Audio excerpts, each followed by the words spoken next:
রবিবার Agartala student health হোমে অনুষ্ঠিত হলো ত্রিপুরা প্রদেশ যুব কংগ্রেসের গুরুত্বপূর্ণ এক্সিকিউটিভ মিটিং। আর সে বৈঠকে ঘিরেই শুরু হয়েছে রাজনৈতিক মহলে জোর চর্চা।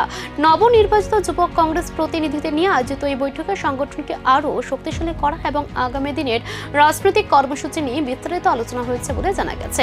সভায় উপস্থিত ছিলেন সর্বভারতীয় যুব কংগ্রেস ইনচার্জ মনীষ শর্মা, প্রদেশ কংগ্রেস সভাপতি আশিস কুমার সাহা, বিধায়ক সুদীপ রায় বর্মন এবং রাজ্য যুব কংগ্রেসের ইনচার্জ সহ অন্যান্য নেতৃত্ব।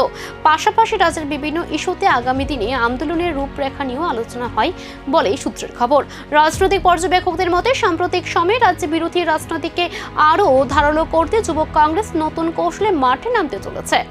हमारा जो ये सरकार बनाने का जो हमारा इरादा है वो इरादा हो फुलफिल हो गया है।